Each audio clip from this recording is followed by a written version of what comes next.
राज्य की उन्नति में अपनी भूमिका का निर्वहन करें। तो प्यारे बच्चे, सबसे पहले बात आती है कि एजुकेशन, कि हम पढ़ते क्यों हैं।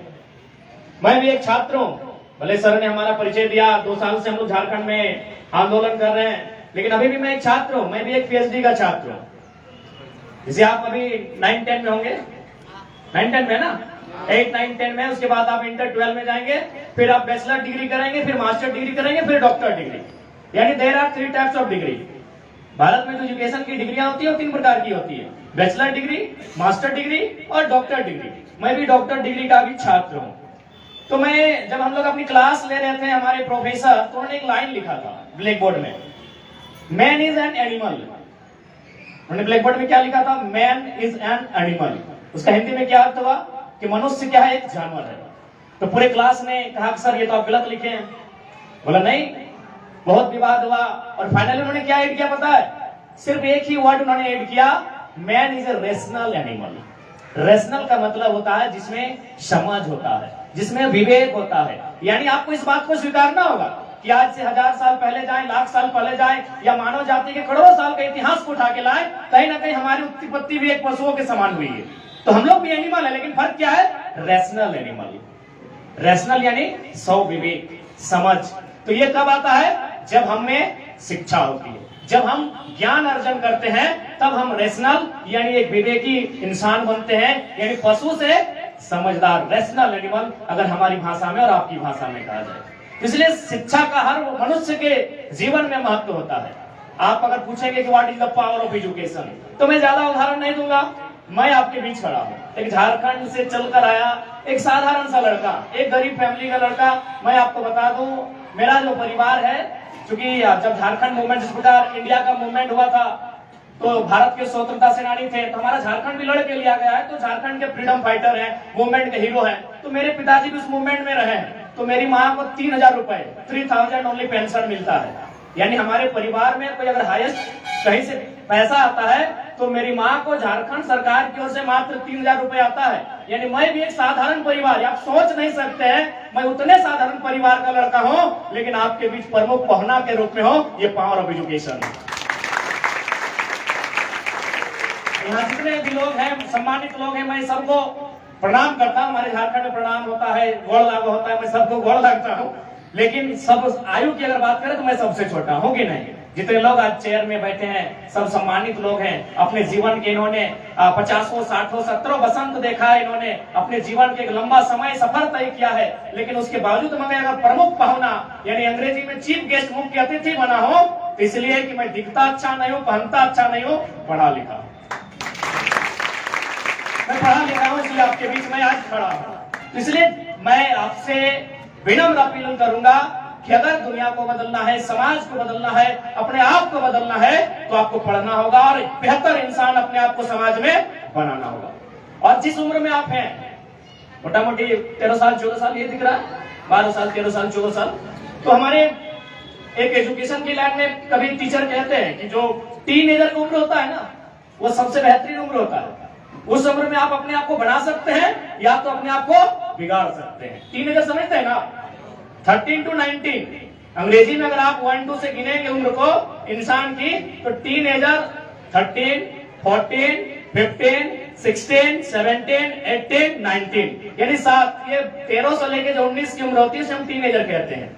यानी इस उम्र के जो स्टूडेंट होते हैं उनमें एक विशेष प्रतिभा होती है। आप उसी उम्र में हो, आप चाहो तो अपने आप को बहुत बेहतर बना सकते हो और ना चाहो तो बहुत बेकार भी कर सकते हो। इसलिए आपको तय करना है कि आप अपने लिए क्या चाहते हो।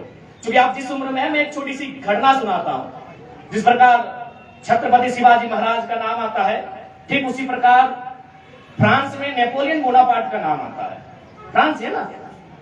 हाँ, फ्रांस के सेनापति कहे जाते हैं नेपोलियन बोनापार्ट। बचपन की उन्हें एक घटना घटी थी। उनकी माँ उन्हें लेकर एक ज्योतिष के पास गई। ज्योतिष आप समझते हैं, जैसे कोई पंडित होता है, सभी धर्मों में अपनी अपनी मान्यताएं हैं, जो हाथ की रेखाओं को देखता है, जो भविष्यवाणी करता है इंसान की हाथों को देखने के बाद।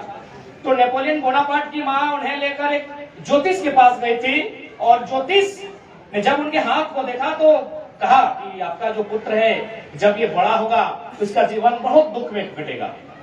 तो नेपोलियन बोनापार्ट बहुत कम उम्र में, आपकी उम्र में थे, टीनेजर में थे। बोला कि आप ज्योतिष महोदय, आप ऐसा क्यों बोल रहे हैं कि जो मेरा तो जीवन है वो बहुत दुख में कटेगा? बोला तुम्हारे हाथ की जो लकीरें है ना, वो लकीरें ऐसा कह रही, मैं नहीं कह रहा हूं। उस पंडित ने, उस ज्योतिष ने क्या कहा कि तुम्हारे हाथ की जो लकीरें हैं वो लकीरें कह रही कि तुम्हारा जीवन खराब होगा, मैं ऐसा नहीं कह रहा हूं। नेपोलियन बोनापार्ट ने जरा भी समय नहीं गंवाया, क्योंकि उनका बचपन से ख्वाहिश था कि मैं बड़ा होकर एक सैनिक बनूं। बचपन से अपनी वो कमर में एक छोटा सा चाकू छुरी, आप क्या बोलते हैं, समझ रहे, चाकू छुरी लेकर चलते थे। नेपोलियन बोनापार्ट ने उस छुरी को, चाकू को निकाला, उस ज्योतिष के सामने अपने इन हाथों पे रखा जहां लकीरें हैं, और एक ऊपर से, दूसरा राउंड नीचे से। अपने हाथ को ही, हाथ की लकीरों को ही दो भागों में बांट दिया, इस हमारी भाषा में लहूलुहान कर दिया, चीर दिया। और क्या कहा कि ज्योतिष महोदय, अब मेरी हाथ को देखिए, अब मेरे भविष्य का बताइए कि मेरा भविष्य कैसा होने वाला है, क्योंकि आपने कहा था कि तुम्हारी हाथों की लकीरें ऐसा कह रही है, मेरे हाथ में तो लकीर ही नहीं है। यानी आप जिस उम्र के पड़ाव में हो, विधि के विधान को टाल सकते हो, काल के कपाल में लिखे को मिटा सकते हो। ये नेपोलियन बोनापार्ट ने। इसलिए जो भी कुछ करना है अपने मेहनत के दम पे करना है, किस्मत के भरोसे मत रहो। जिनकी हाथें नहीं है उनका भी किस्मत होता है कि नहीं? जिनकी हाथें नहीं है, दोनों हाथें नहीं है, क्या उनका किस्मत है कि नहीं है? या तो अच्छा या खराब है ना? यानी जिनकी हाथ भी नहीं है उनकी भी किस्मत होती है। इसलिए अपनी तकदीर का फैसला किस्मत के भरोसे और हाथों की लकीरों में मत ढूंढो, अपनी तकदीर का फैसला अपनी मेहनत में ढूंढने का काम करो। ये मैं तुम सभी को संदेश देना चाहूंगा। आप उस उम्र के पड़ाव में, और वास्तव में शिक्षा एक ऐसा सार है, शिक्षा एक ऐसा ग्रंथ है जो वास्तव में संसार को बदल सकता है।